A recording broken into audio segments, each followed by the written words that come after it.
As part of the rough plumbing, they're bringing water in, and that's coming in through this trench here. You can see the backhoe on the back of the tractor trenching this out to the house, and it will run back here along the bridge, past the outhouse there, and up to the street. That's the incoming water supply. Here's the PVC water pipe you can see stretched out here. They have it laying on the ground until the glue joints are solid, and then they will drop it in this trench. And right now he's getting ready to braze together the piece of pipe that'll be the entrance to the water system to the house and the fire sprinkler. So here is the water piping. It's now complete all the way out from the road along the bridge in a trench here, and it comes out here down in this hole, and then here it transitions to copper pipe and up into here. This is a pressure regulator, so that the pressure coming in could be over 100 pounds, but going into the house it needs to be down around 60 pounds or so of pressure, PSI, pounds per square inch. And this pressure regulator is what helps that to be even throughout the house. And then this is going into the house here. And I'll show you another aspect of this, and that is the fire suppression system.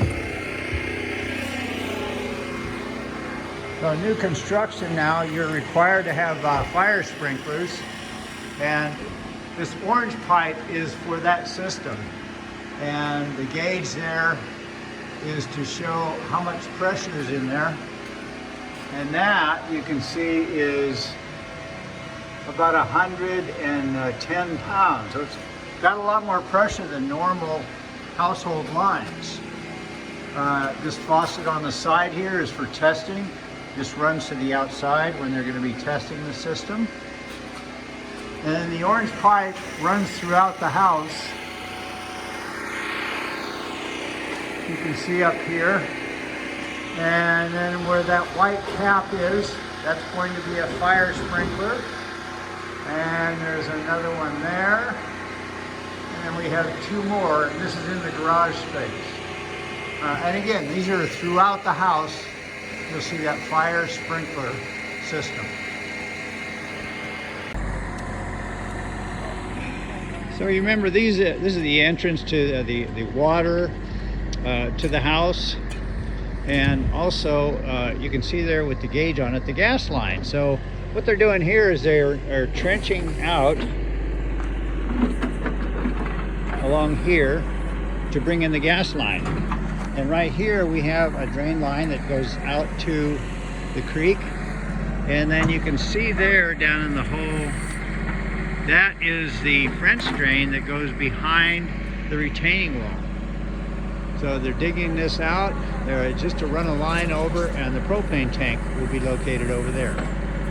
So this is the trench we saw them digging the other day for the propane. And this is where it's going to end. That's the cap there.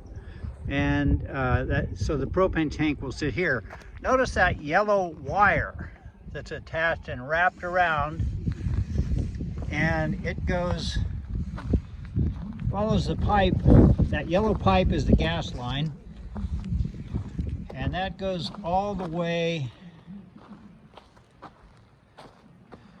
around here and then up to the house, where it will enter the house.